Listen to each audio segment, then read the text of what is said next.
Hebreus, capítulo de número 10, eu tenho uma palavra bem breve, bem rápida. É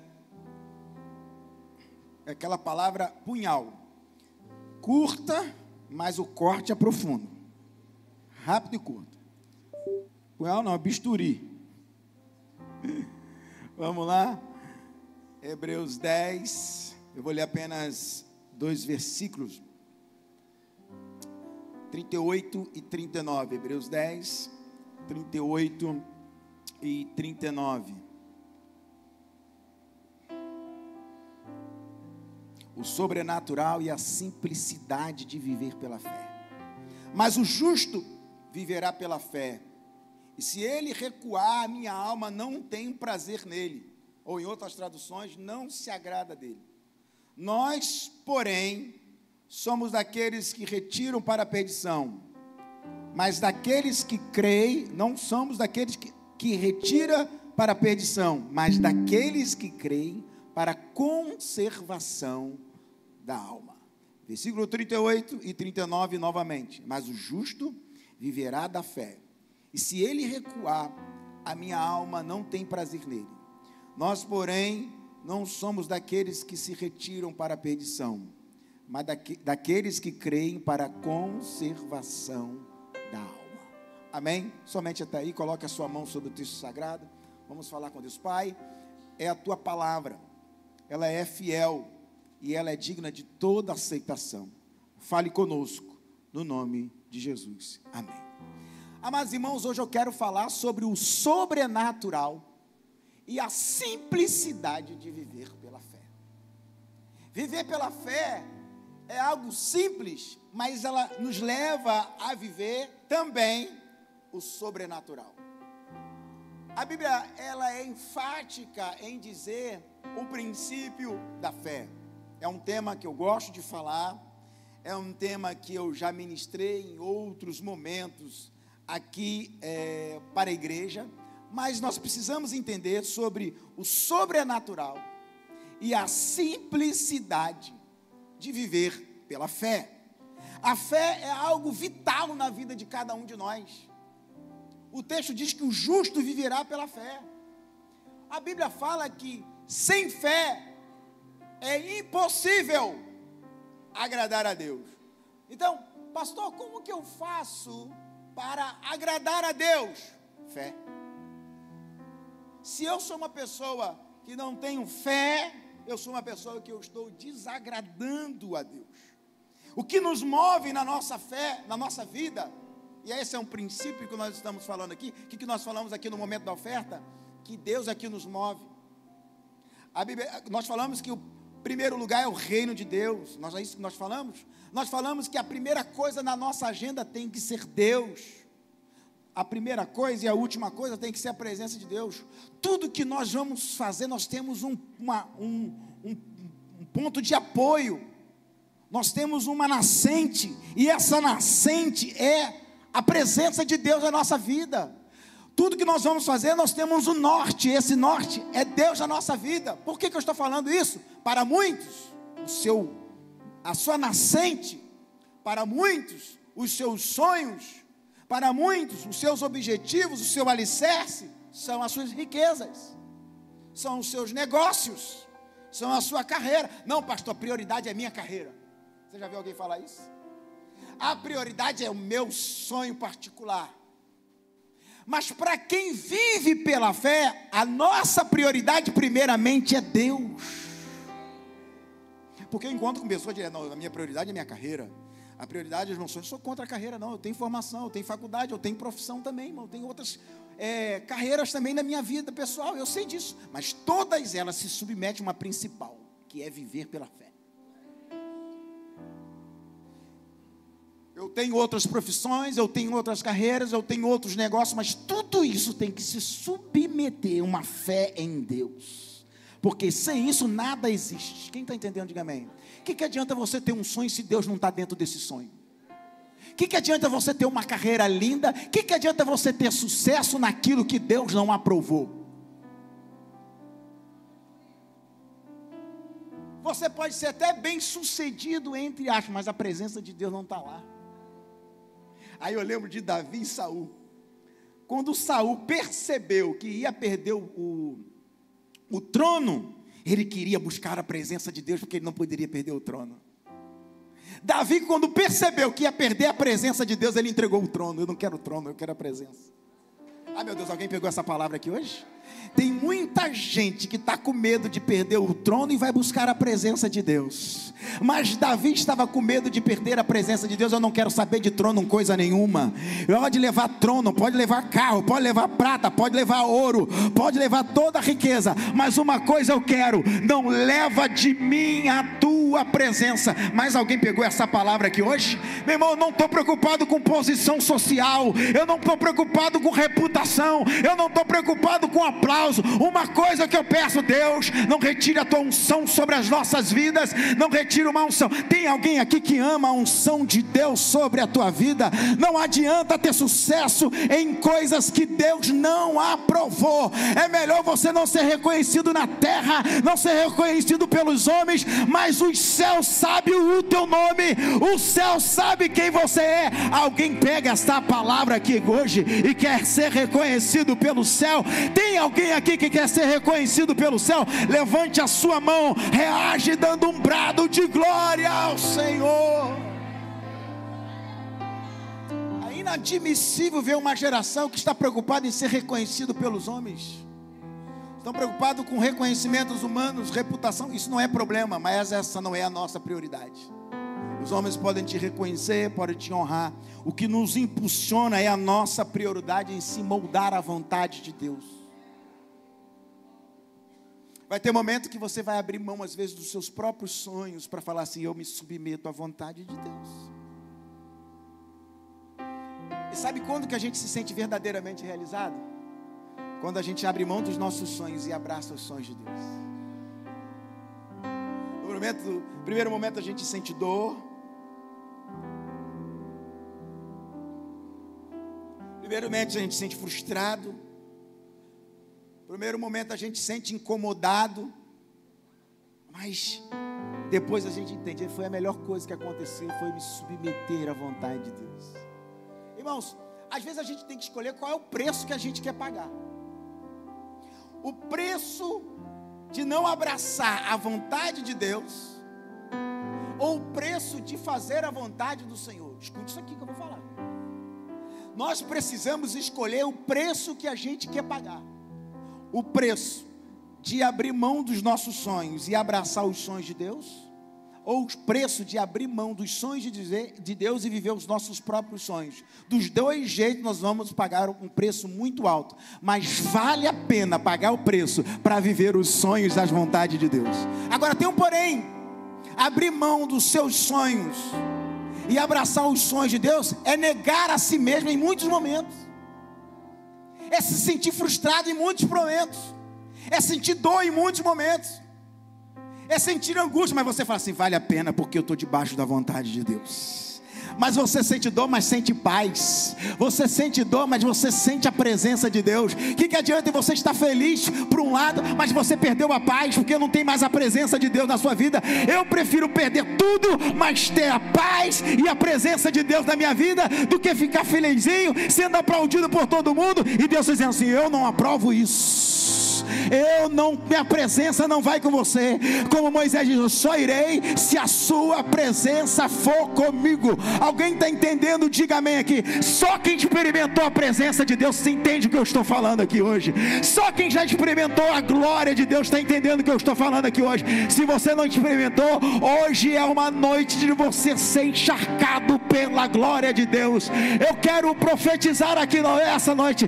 Hoje é uma noite que seremos renovados da nossa fé, encharcado pela glória de Deus. Eu estou profetizando aqui hoje. Alguém pode levantar a sua mão e reagir, dando um brado de glória a Ele. O justo viverá pela fé. Por quê? Quem retrocede, Deus não tem prazer em pessoas que retrocedem. Você já reparou que um desviado não tem paz? Porque ele retrocedeu. Você já viu uma pessoa que tem chamado e não abraça o chamado? Como é que essa pessoa vive? Você conhece alguém que tem chamado de Deus? Escuta isso aqui, presta atenção, presta atenção. Uma pessoa que tem chamado de Deus, e essa pessoa não abraçou, já viu a vida dessa pessoa? É um Jonas. Você já viu essa pessoa aqui? Você sabe que tem uma vocação, às vezes a pessoa está até bem sucedida numa área, mas você sabe que aquela pessoa tem um chamado, essa pessoa não abraça o chamado, está tudo certo. Sabe o que acontece com essa pessoa? Não tem sossego nenhum único minuto na vida. Quantos amigos meus que fizeram parte da minha época de juventude na igreja, eu ainda sou jovem, né, irmão? Pelo amor de Deus também, né? Mas na minha época de juventude, vários jovens amigos meus que tinham chamado, e eles fugiram do chamado, como um dia eu também queria fugir. Eu sabia do peso que é uma pessoa que tem chamado. Só suporta quem tem vocação. Se não tiver, não aguenta. Quantos amigos meus da minha geração eu encontro com eles, eu fico assim, meu Deus, pessoas que tinham chamado mais do que eu, que tinha a graça de Deus, eram os meus, eu me inspirava na vida deles. Fugiram do chamado, viraram as costas para o chamado. Eu reencontro com muitos deles, onde eu vou pregar, em conferências, em alguns lugares, eles me abraçam chorando, e ele fala assim, por que eu não te acompanhei? Por que eu não te segui? Por que eu joguei para fora? Porque eles queriam segurança. E o justo não vive por segurança, o justo vive por fé. Eles queriam reconhecimento, o justo não tem reconhecimento, vai ter que agir pela fé. Você sabe o que é viver sem saber o que vai acontecer amanhã no teu ministério? Eu já fiz isso muitas vezes. Sabe que você está num caos hoje e fala assim, eu vou morrer amanhã. Esse é ministério. E muitos deles queriam segurança, queriam reconhecimento, queriam suporte, mas a Bíblia não dá garantia para ninguém. A Bíblia fala, se você tiver fé, Abraão, sai da tua terra e da tua parentela e vai para onde? Eu preguei aqui esses dias. Abraão tinha um endereço de saída, mas não tinha um endereço de chegada. O justo não tem segurança para onde vai, a única segurança é onde ele está, mas para onde ele vai não tem. Qual é a segurança do justo? É a fé que ele depositou em Deus. É a única, quem está entendendo que Deus está falando, eu vou falar que a única coisa que vai te dar segurança para quem tem chamado, não é suporte de ninguém, é a tua fé em uma palavra que Deus liberou. Você está preparado para viver com uma fé, agir com o seu comportamento, fazer tudo, e você fala assim, mas por que você está fazendo isso? Porque eu só tenho uma palavra. Mas você não está vendo nada? Não, eu só tenho uma palavra.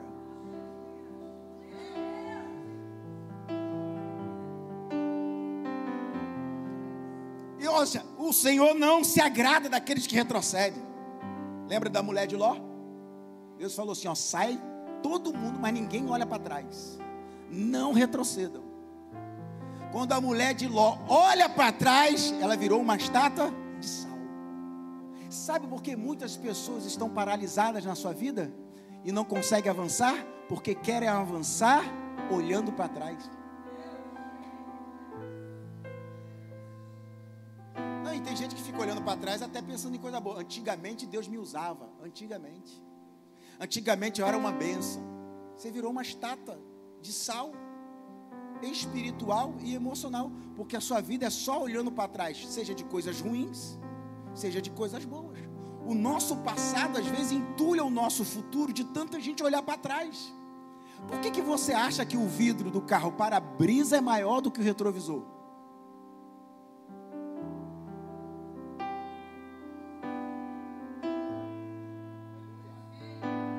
Por que o para-brisa é melhor do que o retrovisor? Porque o nosso futuro é mais importante que...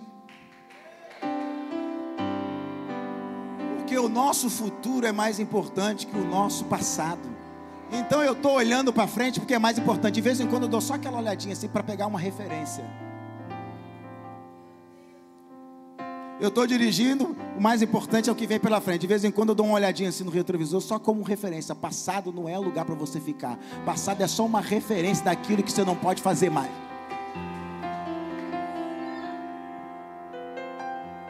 Aí tem gente que quer dirigir a vida assim, olhando para o retrovisor o tempo todo. Você vai bater daqui a pouquinho.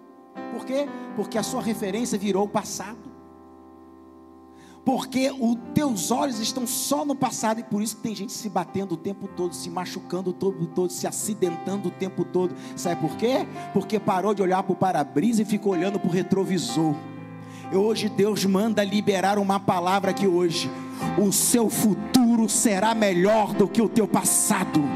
Eu estou profetizando aqui nessa noite, o seu futuro será melhor do que o teu presente. Eu tenho uma palavra, meu Deus, eu estou sentindo graça de Deus aqui hoje. Para de olhar para o retrovisor e olha para o para-brisa. Para de olhar para o teu passado e olha para o seu futuro. Pastor, o que eu faço com o meu passado? Pega as lições desse passado, pega as referências desse passado, pega o aprendizado do seu passado, mas olha para frente. O seu futuro será melhor que o teu presente. Eu quero ver quem vai pegar essa palavra de pé, que eu vou profetizar aqui hoje. O seu futuro será melhor que o teu passado.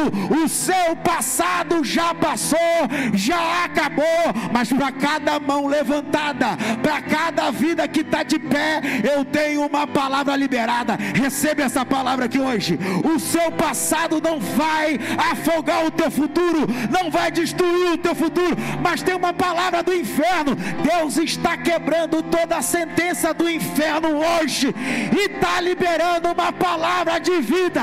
Vai acontecer, milagres extraordinários. É o ano do sobrenatural.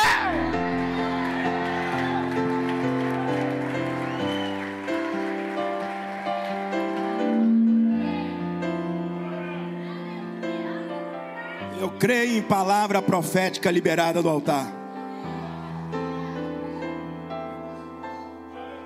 Eu creio. Isso não significa que, olha para mim, o justo viverá pela fé, mas o justo também sofre. Olha para mim, o justo também sofre. Jó, um homem justo e fiel, sofreu. Quem conhece a história de Jó? A história de Jó nos ensina que o justo também sofre. O sofrimento do justo não é sinônimo de pecado. A gente acha que talvez um homem de Deus, uma mulher de Deus está sofrendo, pode ser pecado. E no caso de Jó, a gente entende que os justos também sofrem. O sol nasceu para todos. No mundo nós teremos aflições, mas tem um detalhe que eu preguei aqui esses dias. Salmo 91 diz que aquele que habita no esconderijo do Altíssimo, a sombra no Onipotente se esconderá.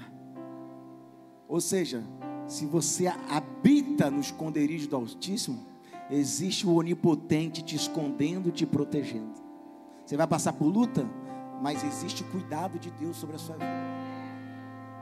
A fé, quando a gente fala que o sobrenatural é a simplicidade de viver pela fé, significa que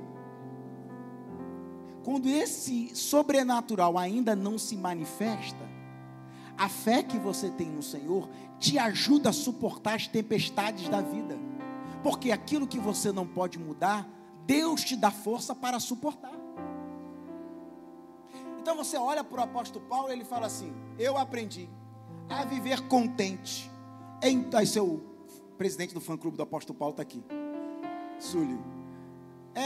A Bíblia diz que o apóstolo Paulo ele disse o seguinte, ela levantou a mão na hora que eu falei, apóstolo Paulo. A Bíblia diz, o apóstolo Paulo disse, eu aprendi a viver contente em toda e qualquer situação. A palavra contente no original do hebraico é da mesma raiz da palavra contentamento.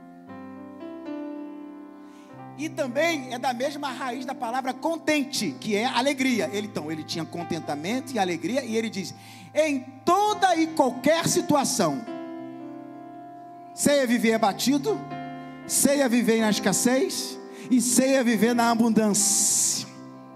Você está entendendo que a fé em Deus, o sobrenatural, ela é simples? Ele está dizendo o seguinte: se um milagre se manifestar, e o apóstolo Paulo viveu muitos milagres extraordinários, mas se esse sobrenatural, ainda que ele não se manifesta, o que eu estou vivendo com Deus já é sobrenatural, meu irmão.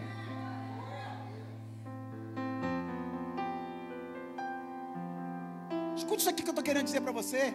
Este ano é um ano sobrenatural. Talvez o que você orou ainda não se manifestou, mas o processo que você está vivendo, de moenda, de amasso, sendo esmagado pelo processo, passando pelo deserto, este processo também é um sobrenatural. Sabe por quê? Você vai sair deste vale mais forte do que antes, porque aquilo que não te mata te fortalece. Aquilo que não te... É melhor matar o crente, porque se ele não morrer, ficar ferido, ele levanta como um leão, ele se levanta mais forte do que antes. O diabo, tentei matar ele, mas não consegui. Agora ninguém segura ela, agora ninguém segura ele. Sabe por quê? Porque você se levantou mais forte do que antes. Já que você sobreviveu a essa última luta, se prepare que você vai dar prejuízo para o inferno. Muitas almas serão abençoadas através da sua vida, porque você é um milagre de Deus. Só quem recebe essa palavra, levante a mão. Então, não podemos ter uma fé infantil. Nós precisamos ter uma fé madura. O que é uma fé madura? Se Deus derramar o milagre e você profetiza que o milagre vai acontecer, você está dando glória a Deus. Olha o que a fé madura faz. E se Deus não fizer nada, você continue adorando, louvando, vindo para o culto, vindo para a sala de oração, na quinta da vitória, vem na escola dominical, porque você é uma mulher de Deus maduro. Eu vou profetizar sempre quando eu creio no milagre, e se ele não acontecer, eu tenho uma fé madura para suportar o que Deus manda para a minha vida, porque todas as coisas contribuem para o bem daqueles que amam a Deus. Se tudo que está acontecendo eu não entendo, mas a palavra de Deus que contribui para o meu bem, isso já basta. Eu não preciso entender o processo de Deus, eu não preciso entender como Deus vai fazer, eu preciso crer que Ele está no controle. Meu Deus do céu, se você já crê que Ele está no controle, você não precisa se preocupar com nada. Pastor, mas eu estou passando pelo vale da sombra da morte, mas Ele está com você aí nesse vale, isso é o que importa. Isso é fé madura. Escuta, isso aqui é uma fé inteligente. Deus não me deu o que eu pedi, vai fazer bico? Eu clamei a Deus, Ele não me deu. Ué, e a oração que a gente aprendeu do Pai Nosso: seja feita a tua vontade assim na terra. Eu peço a Deus todos os meus sonhos, mas eu submeto à vontade de Deus a hora que Ele quiser. Essa é a fé madura. Viver o sobrenatural de Deus não é... Viver o sobrenatural de Deus não é Deus fazer tudo o que você quer.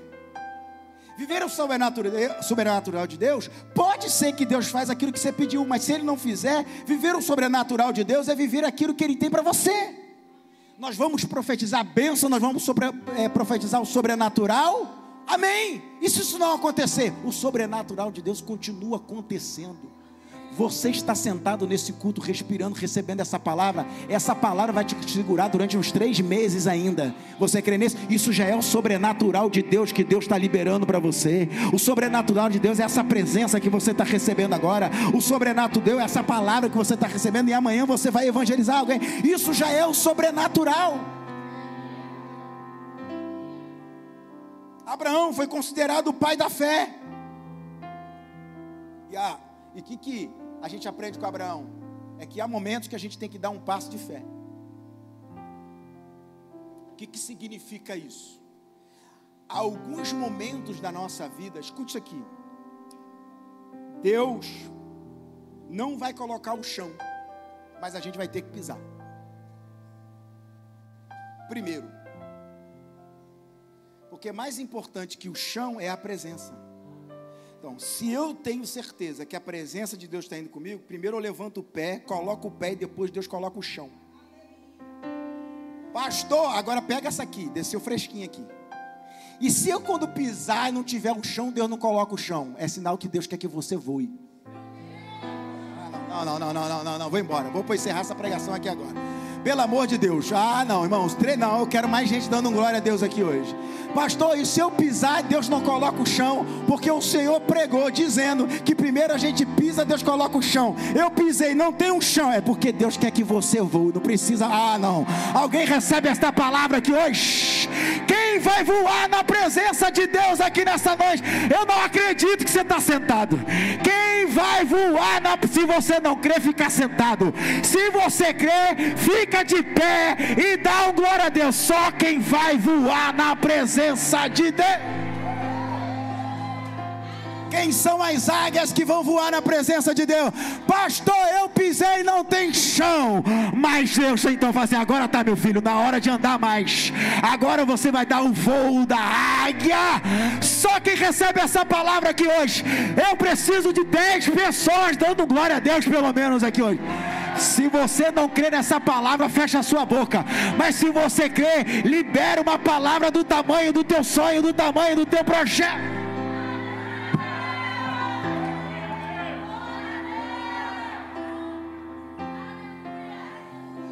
Meu Deus, vai virar vigília, irmãos. Aleluia. Apesar que tem gente que quer fazer vigília e me convidaram para pregar. Obrigado pelo convite. Tem irmãos aí que estão querendo fazer uma vigília e me convidaram para pregar. Eu fiquei tão honrado. A pregação era 5:30 da manhã. Pastor, nós vamos fazer uma vigília e queria que você pregasse. Falei, qual horário? 5:30 da manhã. Vocês se me amam mesmo, né? E eu me sinto feliz em pregar aqui e pastorear. Eu costumo dizer que eu não pastorei uma igreja de ovelhas. Eu costumo dizer que eu pastorei uma igreja de ovelhas, mas uma igreja de amigos. Eu me sinto honrado de pastorear a igreja de Búzios, porque é mais do que uma igreja de ovelhas. Eu tenho uma família aqui nesse lugar. Eu tenho amigos aqui nesse lugar. Eu me sinto em casa. Eu me sinto, parece que eu estou aqui há 20 anos. Jesus diz assim: já não chamo vocês mais de servos, eu chamo vocês de amigos. Eu tenho irmãos, eu tenho amigos, eu tenho pai, eu tenho mãe aqui dentro, que são pessoas que me ajudam em oração. E para mim é uma honra viver assim. E viver pela fé, eu oro a Deus, vocês já viram falar isso aqui, que eu peço para Deus apresentar os seus amigos. E uma das coisas que Deus fez para me apresentar os amigos, me apresentou a igreja de Búzios. Eu oro muito, há muitos anos: Senhor, me apresente os seus amigos. Deus tem me dado amigos no mundo inteiro. Vários países Deus me deu amigos. Vários estados Deus me deu amigos. E eu creio que pastorear a igreja de Búzios é Deus dizendo para mim: eu te apresentei uma igreja de amigos. Para você caminhar, orando. Pode ter certeza, irmãos, é raro uma madrugada que Deus não me levanta para orar. É raro. Quase toda madrugada Deus me levanta. E sabe de uma coisa? Toda madrugada que eu levanto para orar, todos vocês estão nas minhas orações. 3 da manhã, 4 da manhã, 5 da manhã, eu oro pela igreja de todas as pessoas. Cada pessoa que colocar o pé dentro daquela igreja, passar na calçada daquela igreja, que sentar naquele banco, que o Senhor visite cada uma delas. Esta madrugada eu vou orar por vocês. E é viver pela fé. Quando nós entendemos isso, nós podemos estar num cenário mais caótico. É aí que a fé precisa brotar. Você já viu quando você lança uma semente e você espera algo brotar, nada está acontecendo do lado de fora? Mas se você perguntar para o agricultor, ele fala assim: não está acontecendo nada do lado de fora, mas está acontecendo debaixo da terra, do lado de dentro. São as raízes que estão sendo fincadas.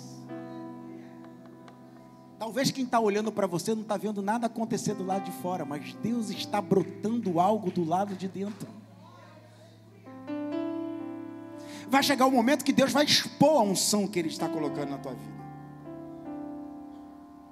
Mas o que eu faço durante o processo?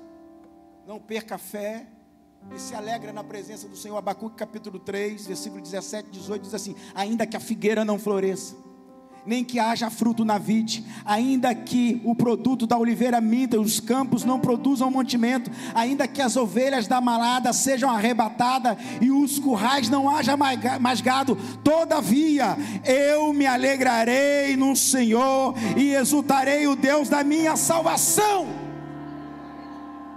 Escuta isso aqui, irmão, antes de melhorar, piora. Olha só, José tem um sonho, que Deus ia fazer algo extraordinário na vida dele. O que acontece depois? Os irmãos queriam matar ele.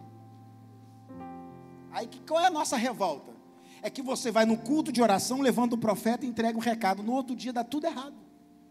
É porque a nossa vida não está conectada com a promessa de Deus. A gente fala assim, como que Deus vai fazer, se a minha vida está nesse estado, e a promessa de Deus é muito maior, não encaixa. Não encaixa e nem vai encaixar, porque o que Deus faz na nossa vida não se explica, se vive.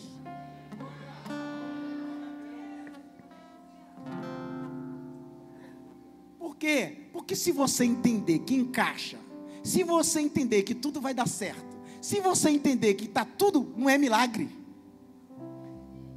não é ação divina, é ação humana, mas Deus quer te ensinar que você não dá jeito em coisa nenhuma.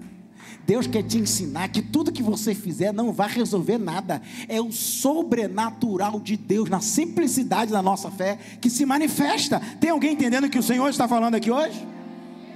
Então, ainda que dê tudo errado, você está ouvindo aqui o texto de Abacuque, ainda que o produto da oliveira minta, ainda que não haja, que a figueira não floresça, ainda que não tenha fruto na vide, ainda que o produto minta, ainda que não haja mantimento, ainda que não haja ovelha, ainda que os gados não tenha nada, o que eu vou fazer? Eu me alegrarei no Senhor, porque eu não estou preso ao cenário, eu não estou preso ao que está acontecendo, eu estou preso à promessa que o céu liberou na minha vida. Pastor, piorou muito, louvado seja o nome do Senhor, é sinal que vem bênção de Deus sobre a tua vida. Pastor, mas eu não estou entendendo. Não precisa entender, só precisa confiar. O justo viverá pela fé. Escute essa palavra aqui hoje, ninguém vai entender e nem você vai entender, mas você e eu daremos testemunho, culto de ações de graças daquilo que os céus está liberando aqui hoje. Meu Deus do céu, alguém pegou essa palavra aqui hoje? Alguém pode reagir dando glória a Ele?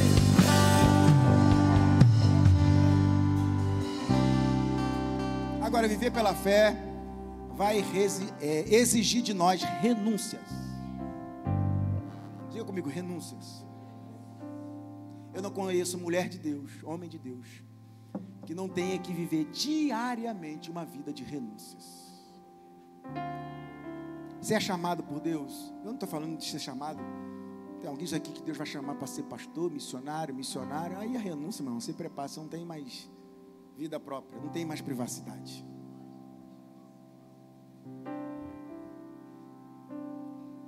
Eu me lembro que eu cheguei no mercado de tênis, bermuda, boné. De vez em quando os irmãos me veem correndo na rua. Quem já me viu correndo aqui na rua? Aí eu estava correndo, eu falei assim, rapaz, preciso comprar alguma coisa no mercado. Aí entrei no mercado, fui comprar. Aí uma mulher falou assim, nossa, você parece tanto com o pastor Inácio. Eu falei, é mesmo? Nossa, parece muito com ele. Você vai na igreja, lá na Central? Não, nunca fui na Central. Como é que você conhece ele? Ela não. De vez em quando eu recebo na internet vários vídeos de pregação dele, vídeos curtos de 1 minuto, como aquilo me abençoa. Ele é um homem de Deus. Chegou a me dar um alívio na hora, né? Será que ela vai falar mal do pastor? Nossa, é muito parecido com ele. Eu falei assim, eu sou o pastor Inácio. Ela, ai meu Deus. Aí eu falei assim, te convido para ir lá na igreja, conhecer a palavra. Já esteve aqui na igreja, acredito que já esteve aqui na igreja, faz bastante tempo. Ou seja, você não tem mais privacidade. Onde você for, as pessoas vão reconhecer você. E isso é bom. Por quê? Porque aonde você for, você vai levar o evangelho e a presença de Deus para abençoar a vida das pessoas. Sabe uma coisa que eu tenho como um objetivo na minha vida? E eu falo isso sempre para Deus. Algumas pessoas próximas a mim sabem disso. Eu falo assim, Senhor, não deixa nenhuma pessoa atravessar o meu caminho que não tenha a sua vida tocada pela tua presença. Seja a pessoa do sinal. E olha que eu sou desatento, irmãos. Às vezes eu ando na rua totalmente desatento. Tem gente que fala comigo, eu nem vejo. É uma coisa até que eu corrijo. Às vezes o TDAH está atacado, irmão. Eu sou hiperativo, eu sou muito agitado, eu sou muito hiperativo. Eu fico no 220 e às vezes eu ando na rua me policiando em poder dar atenção a todas as pessoas. Eu já orei na praia, irmão, na beira da praia. Pastor, o senhor está aqui na praia, o senhor tem como me aconselhar, orar por mim? Eu oro na praia, está tudo certo, irmão. Mas eu estou querendo dizer para você o seguinte: exige algumas renúncias. Uma das vezes você vai ter que abrir mão da sua privacidade. Eu oro no mercado, eu aconselho as pessoas na calçada. Às vezes eu chego atrasado para atender alguém no gabinete, é porque eu já estava no gabinete, no telefone com alguém. Às vezes eu saio de um velório, eu tenho que depois ir para um aniversário, de tarde, e à noite eu estou fazendo um casamento. Aí eu chego no casamento e falo assim: pastor, o senhor está tão estranho. O senhor não gostou da comida, não? Pastor, não deu nem atenção, não sabe que eu saí de um velório. E eu estava chorando com alguém. O que eu estou querendo dizer é que a vida com Deus vai exigir de você renúncias pessoais. Não existe evangelho sem renúncia. Não dá para você viver esse evangelho coach. Desculpe, talvez você escuta na pregação só coach, só bênção, só vitória, só qualquer... Eu estou falando aqui de uma fé sobrenatural e simples, que pode acontecer um sobrenatural na tua vida extraordinário, pode. Se isso não acontecer, viver as dores da vida também é a simplicidade de viver o sobrenatural. Eu profetizo o sobrenatural, eu creio nisso, mas, irmão, nós vamos precisar entender que nós vamos ter que viver renúncia, enfrentar a adversidade, crer que o que Jó falou? Eu creio que o meu Redentor vive, tudo dando errado, mas eu creio. Talvez você não teve um pai bom, mas você tem a presença de Deus que substitui essa carência. Talvez você não teve uma mãe boa, mas você tem a presença de Deus que substitui essa carência. Não sou eu que estou dizendo, não, é a Bíblia que diz em Isaías: pode uma mãe esquecer do filho a qual amamenta, mas eu, o Senhor, não me esquecerei de ti. Talvez você veio de uma família toda desestruturada, você não teve referência de pai, você não teve referência de mãe, você não teve referência familiar, mas olha essa família aqui que Deus te deu aqui, ó. Essa aqui é a família que Deus te deu. A presença de Deus vai suprir toda e qualquer carência.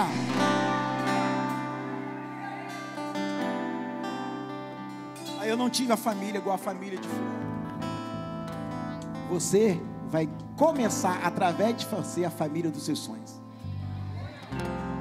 Quem está entendendo o que Deus está falando aqui hoje? Tem gente que não teve. Deus está falando com alguém aqui hoje. Talvez você não teve uma família estruturada.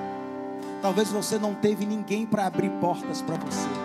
Talvez você não teve apoio de ninguém. Mas recebe essa palavra: a partir de você vai nascer uma próxima geração que vai transformar outras gerações.